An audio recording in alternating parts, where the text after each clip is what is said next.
Hello everyone.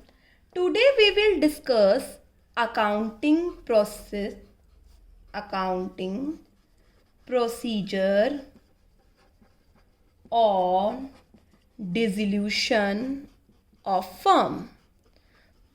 बेटा ये सब चीज़ आप अपनी नोटबुक्स में नोटिंग करेंगे. Accounting procedure on dissolution of firm. Yes, let us start. आपको अपनी बिजनेस की बुक्स को क्लोज करना है, तो आपको 4 अकाउंट्स बनाने हैं. सबसे पहले आप मेरे साथ सब बातें नोटिंग करना. रियलाइजेशन अकाउंट, फिर बनाना है बच्चे आपको पार्टनर्स का लोन अकाउंट, फिर बनाना है बच्चे आपको पार्टनर्स का कैपिटल अकाउंट. एक एक चीज़ नोट होनी चाहिए इस चैप्टर की. फिर आपको बनाना है कैश और बैंक अकाउंट.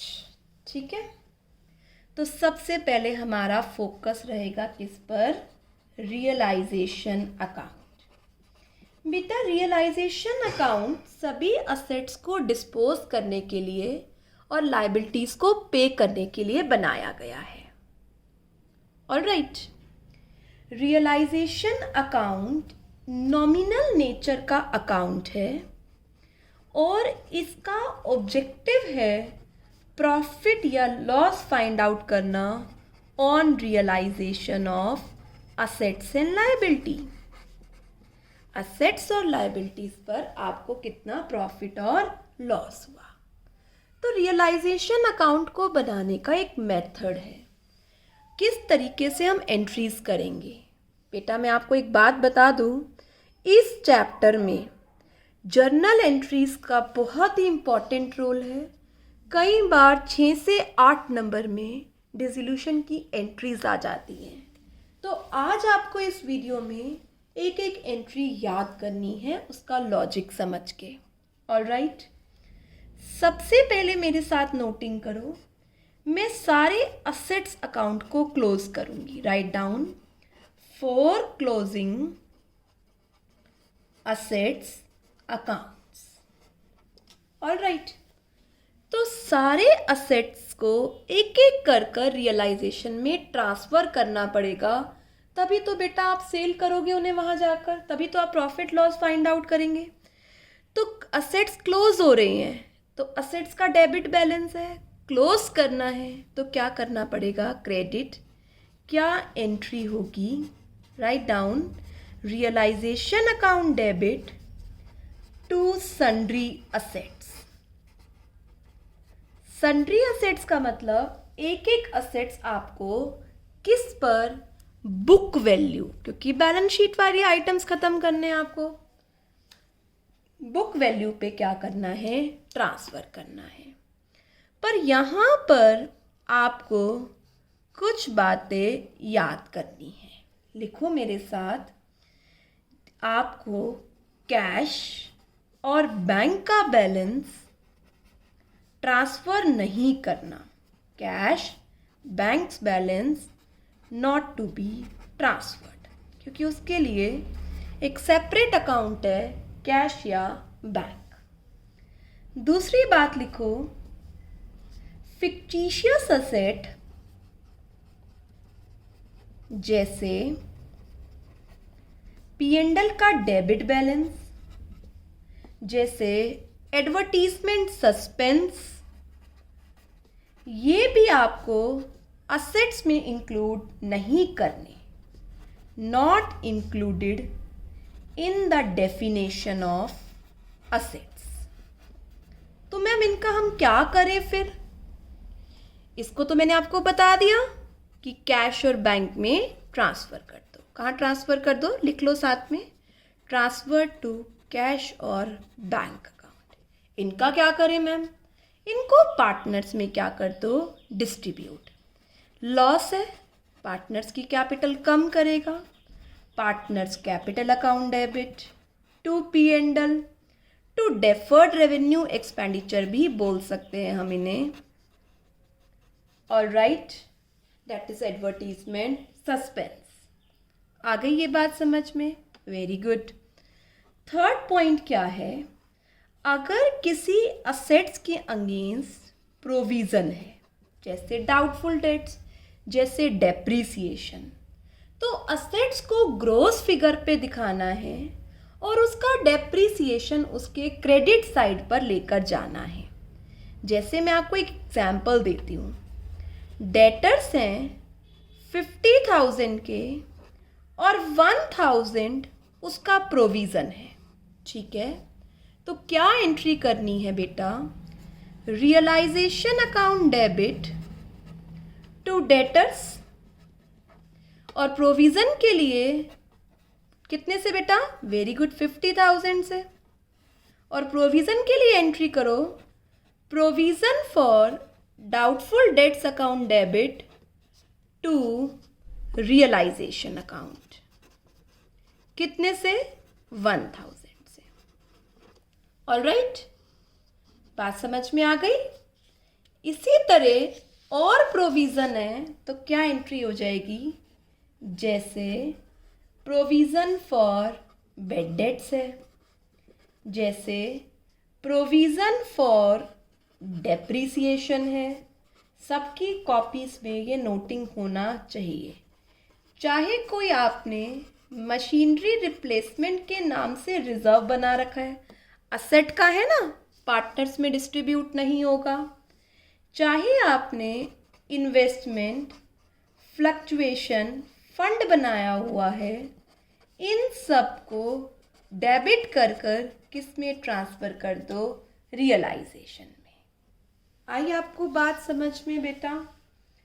तो अगर एक बात और याद रखनी है, स्टार मार्क लगा के लिख लो।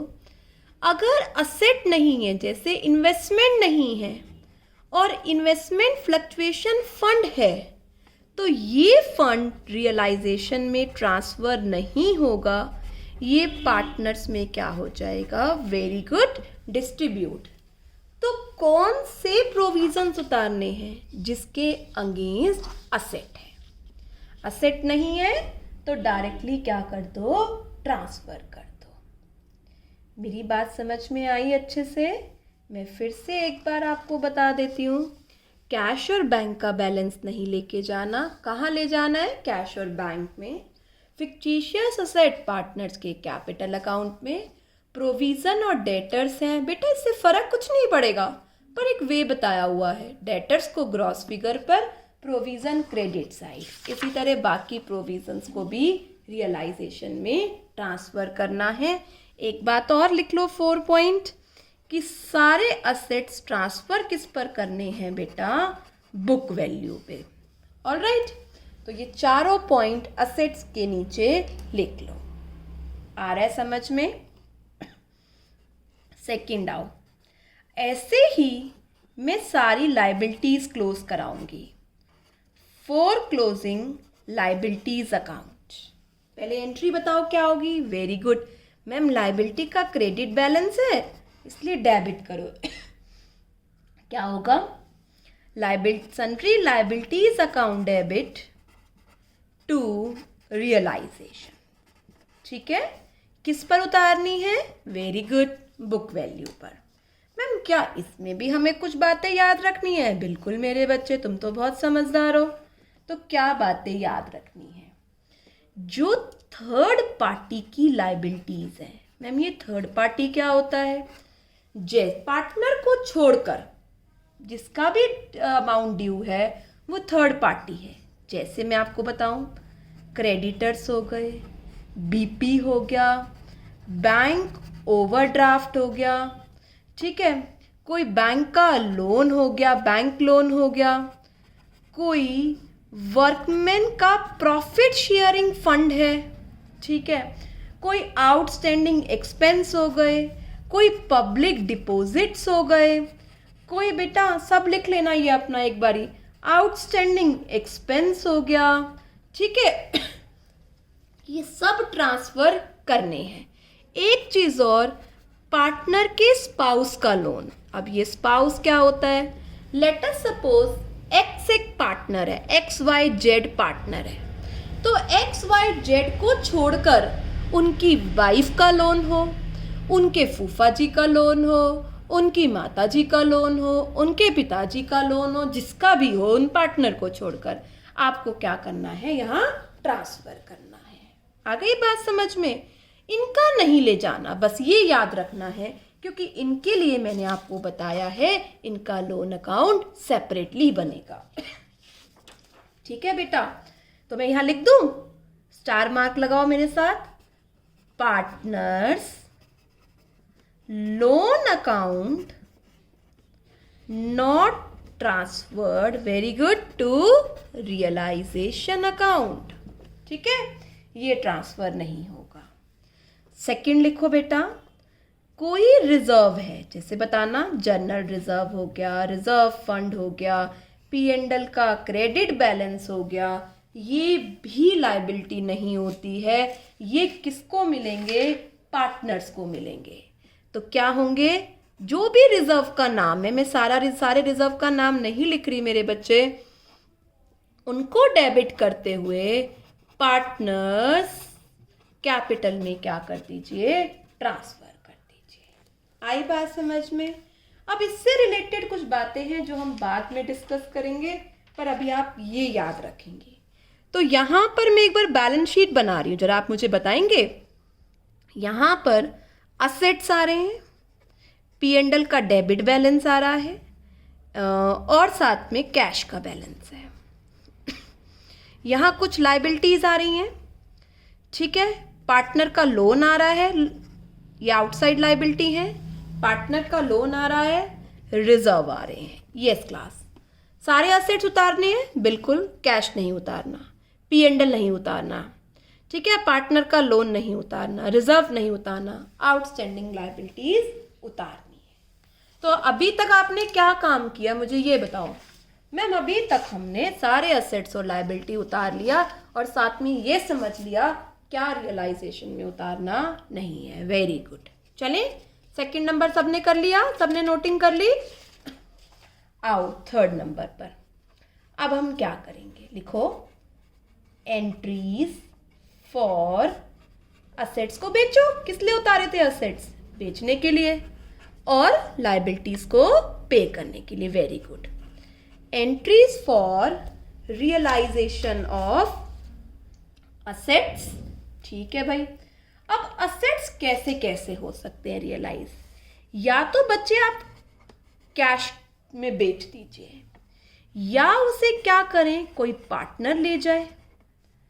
मैं यहां लिख देती हूं, टेकन बाय पार्टनर। या मैम ये भी हो सकता है कि असेट किसी क्रेडिटर को दे दिया जाए फुल सेटलमेंट में।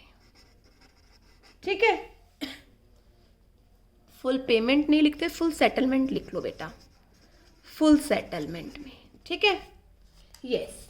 अगर असेट्स कैश के लिए रियलाइज हुए हैं तो ध्यान से देखो, यहां पर मैंने सारे असेट्स उतारे हैं, यहां सारी लायबिलिटी उतारी है। ठीक है, ये कौन सा अकाउंट है? रियलाइजेशन। तो मैं इनको बेचूंगी यहां पर। ठीक है, अब मेरे पास पैसा आएगा, तो कैश में भी हो सकता है, बैंक में भी, जो भी आपको गिवन होगा उसी में रियलाइज करेंगे। कैश या bank account debit to realisation. Asset उतारे यहाँ है, सेल यहाँ होंगे, लायबिलिटी उतारी यहाँ है, पे यहाँ होंगी। अगर पार्टनर ले गया तो क्या एंट्री हो जाएगी? वेरी गुड मैम, एंट्री हो जाएगी partners capital account debit to realisation. Alright. और अगर कोई क्रेडिटर फुल पेमेंट में ले गया तो बड़ा बड़ा लिखो, ऐसे केस में कोई एंट्री नहीं करनी है। ठीक है, बट याद रखना है, लेट अस सपोज 1 लाख का असेट है। ठीक है, और एक असेट 70,000 वाला उसे दिया गया है, बाकी की पेमेंट करनी है, तो 70,000 की एंट्री नहीं करनी, जो बच गया लायबिलिटी 30,000 उसकी पेमेंट करनी है, वो बाद में सिखाऊंगी।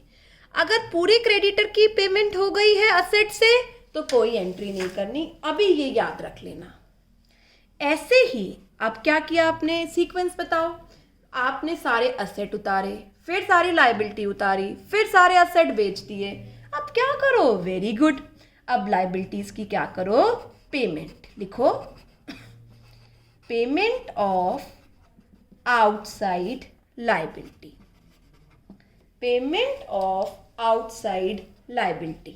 यस, आउटसाइड लाइबिलिटी की पेमेंट करेंगे। यहाँ लाइबिलिटी उतारी ना, पेमेंट यहाँ करनी है, तो क्या एंट्री होगी? ये भी ऐसे हो सकती है बेटा, इसको भी मैं 2 पार्ट्स में डिवाइड कर देती हूँ। लाइबिलिटी कैश में पे की है या किसी पार्टनर ने टेकन ओवर कर लिया कुछ लाइबिलिटी। अगर कैश में या बैंक में पे की है तो एंट्री होगी रियलाइजेशन डेबिट टू कैश या बैंक। अगर किसी पार्टनर ने टेकन ओवर कर ली तो एंट्री होगी realisation account debit to partners capital account. Alright, यहाँ पर एक स्टार मार्क लगा के बात लिखो।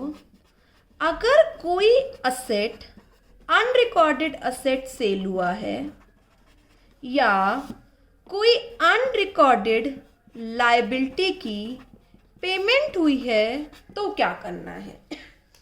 अगर कोई अनरिकॉर्डेड असेट सेल हुआ है तो एंट्री करेंगे bank account debit to realisation. फायदा हो गया आपको। अगर कोई अनरिकॉर्डेड लाइबिलिटी पे हुई है तो एंट्री करेंगे रियलाइजेशन टू बैंक अकाउंट। ठीक है बेटा, यहां तक समझ में आ गया? आगे चलते हैं। अब मैं आपको सिखाती हूं किस तरीके से हम 4th पॉइंट तक आ चुके हैं। बेटा डालो 5th point, right down for payment of realisation expenses. लिखो बच्चे, for payment of realisation expenses. मैंने इसके कुछ केसेस बनाए हैं, आप आराम से वो केसेस सुनो। रियलाइजेशन एक्सपेंसेस बॉर्न कर रही है फर्म और पे भी कर रही है फर्म।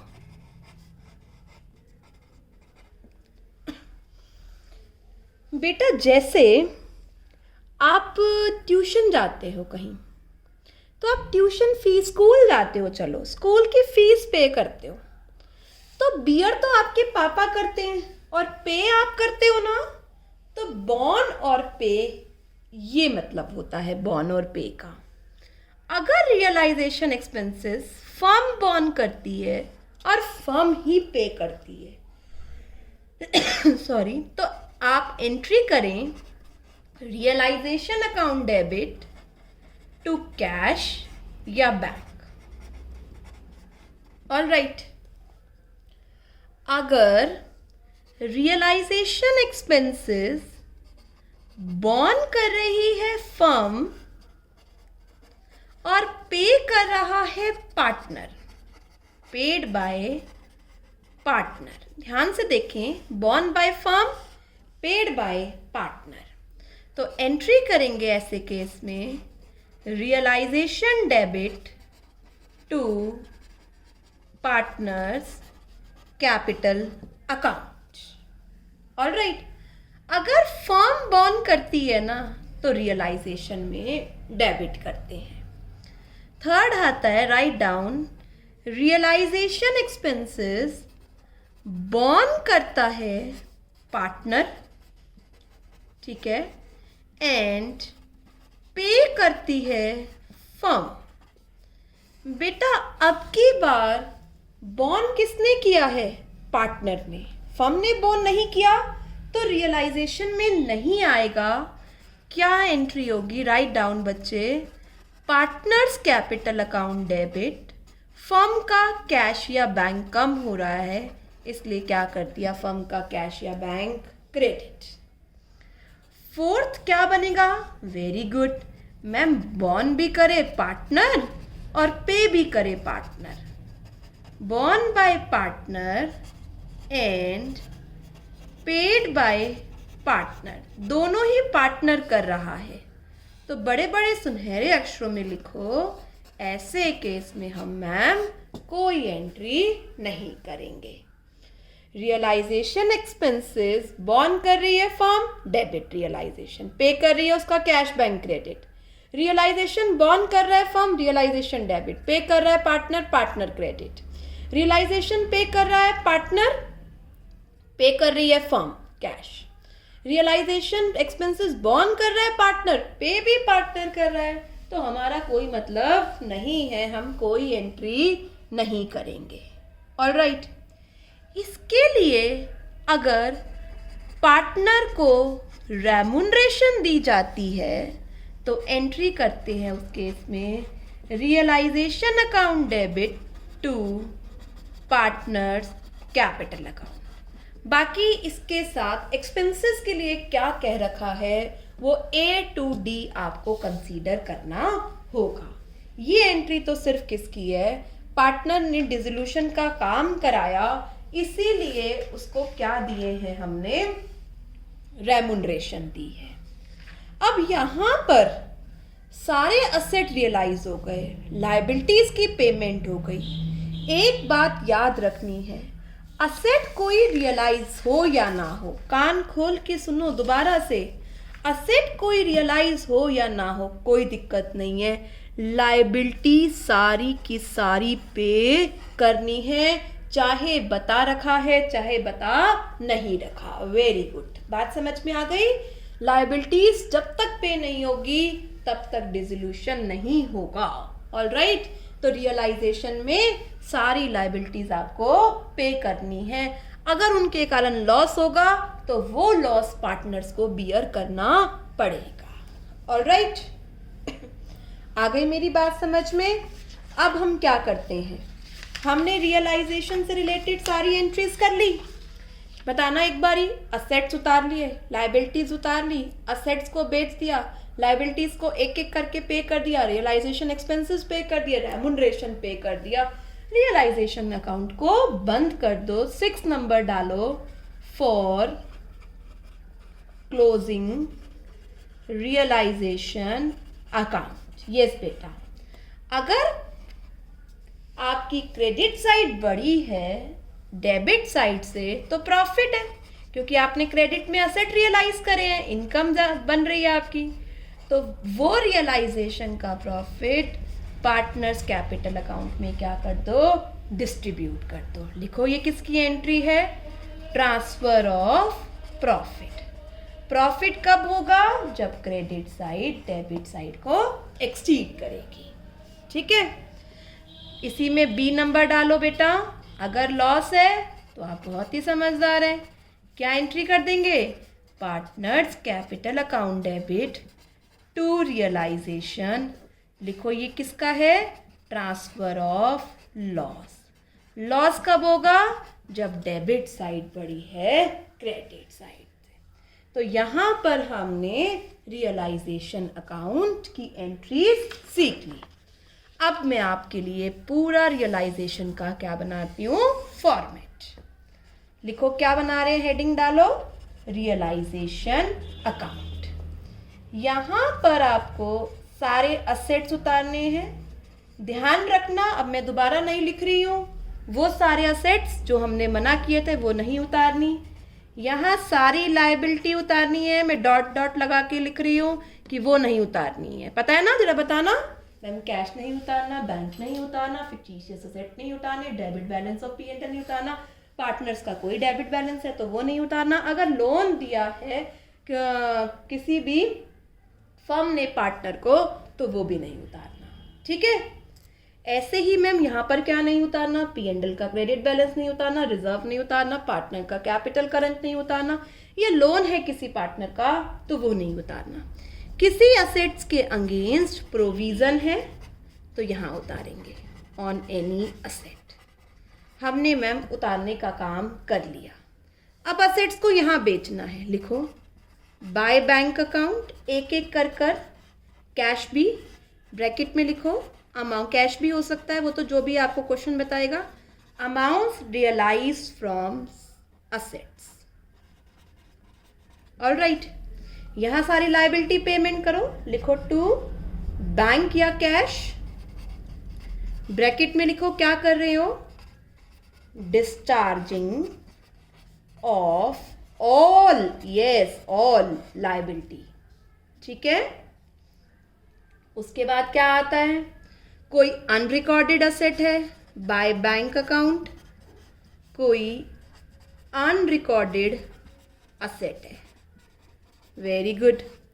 ऐसे ही कोई अनरिकॉर्डेड लाइबिलिटी है, to bank account unrecorded liability, all right. कोई असेट पार्टनर ले गया तो क्या लिखेंगे, very good, partners capital account, bracket में लिखो assets taken over by partner. कोई लाइबिलिटी पार्टनर ने पे की है, वेरी गुड, क्या एंट्री होगी, yes, to partners capital account unrecorded, ले चुके, कोई असेट्स ली है, कोई पार्टनर ने लाइबिलिटी पे की, हम इसकी बात कर रहे थे ना, yes, liabilities paid by partner. Realisation expenses pay करो टू बैंक अकाउंट, वैसे ये मुझे ऊपर लिखना चाहिए था, रियलाइजेशन एक्सपेंसेस, ठीक है, क्योंकि सबसे पहले इसको डिस्चार्ज किया जाता है, ठीक है, to bank account realisation expenses.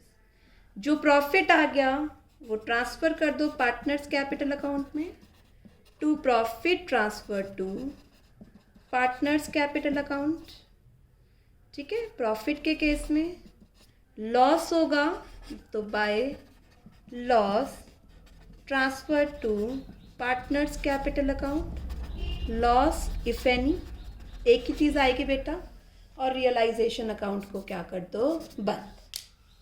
फिर से देखें एक बारी, सारे असेट्स उतारे, सारी लाइबिलिटी उतारी, ठीक है। असेट्स की लाइबिलिटीज़ की payment, assets discharge, assets unrecorded sale, liability unrecorded pay, assets taken by partner, liability paid by partner, realisation expenses, profit loss. तो ये याद रखना, असेट यहाँ उतारेंगे, सब चीज़ें उसकी यहाँ होंगी, लाइबिलिटीज़ यहाँ उतारेंगे, उसकी सब चीज़ें यहाँ होंगी। तो हमने सीक्वेंस में क्या पढ़ा था, वन इज रियलाइजेशन अकाउंट, उसके बाद क्या बनाना है, सेकंड क्या था, 1 नंबर डालो इससे रियलाइजेशन का, सेकंड नंबर क्या था, वेरी गुड, पार्टनर्स का लोन अकाउंट, लोन का बैलेंस उतार कर पे कर देंगे, partners loan account debit to cash और बैंक अकाउंट, ठीक है, पार्टनर का लोन तैयार हो गया। थर्ड क्या था सीक्वेंस में, याद है आप लोगों को, यस याद है मैम, हमें क्या था, very good, partners capital account. अगर पार्टनर का कोई बैलेंस कम आ रहा है, मतलब अगर पार्टनर को कैश लेकर आना है, तो हम एंट्री करेंगे cash account debit to partners capital account, और अगर उसको पे करना है तो हम एंट्री करेंगे partners capital account debit to cash. इसका मतलब सभी प्रॉफिट लॉस अनडिस्ट्रीब्यूटेड प्रॉफिट सब ट्रांसफ़र करने के बाद हमें पार्टनर्स कैपिटल अकाउंट को बैलेंस करना है। अगर पार्टनर का डेबिट बैलेंस आ रहा होगा तो कैश लेकर आएगा उसे क्लियर करने के लिए, अगर पार्टनर का क्रेडिट बैलेंस आ रहा होगा तो फर्म उसे कैश पे करेगी। बात समझ में आ गई। फोर्थ आता है कैश इन बैंक अकाउंट बनाना है। जहां जहां से पैसा आया, पहले तो ओपनिंग बैलेंस उतारे उसके, और जहां जहां से पैसा आया ऑलराइट, वहां से आपको कैश और बैंक अकाउंट में एंट्री करनी है, ठीक है। और लास्ट में हमारा कैश और बैंक अकाउंट मिलना चाहिए अर्थमेटिकल एक्यूरेसी को चेक करने के लिए। यहाँ पर एक बात याद रखेंगे, अगर कैश और बैंक का बैलेंस दोनों ही बैलेंस शीट में गिवन है तो आपको एक ही अकाउंट बनाना है कैश और बैंक अकाउंट में से। अगर आप कैश का अकाउंट बना रहे हैं तो बैंक में से पैसा निकालने की एंट्री करनी होगी, और अगर आप बैंक अकाउंट बना रहे हैं तो आपको जो कैश का बैलेंस है वो बैंक में डिपॉजिट कराने की एंट्री करनी होगी। ऑलराइट, अकाउंट एक ही बनेगा। तो हमारे पास 4 अकाउंट तैयार हो गए। बताना कौन कौन सा? मैम सबसे पहले हम रियलाइजेशन बनाएंगे, उसका जो प्रॉफिट और लॉस होएगा वो हम पार्टनर्स की कैपिटल में ट्रांसफ़र कर देंगे। सेकंड, हम पार्टनर का लोन पे करेंगे। फिर हम उसकी कैपिटल का बैलेंस तो उतार ही नहीं सकते, आपको तो बेटा सेटल करने हैं अकाउंट्स, तो अगर डेबिट बैलेंस है तो उससे मंगा लेंगे, क्रेडिट बैलेंस है तो पे कर देंगे, और लास्ट में हम क्या बनाएंगे? कैश और बैंक अकाउंट। अगर कैश और बैंक अकाउंट टैली हो रहा है तो इसका मतलब अर्थमेटिकल कोई एरर नहीं है। तो आज आप इसका अकाउंटिंग प्रोसीजर अपनी नोटबुक में लिखेंगे, बुक में से रीड करेंगे और इवनिंग तक मुझे डाउट्स व्हाट्सअप करेंगे। कल हम इसके प्रैक्टिकल क्वेश्चन बिगिन करेंगे। Alright student, stay home, stay healthy, stay safe.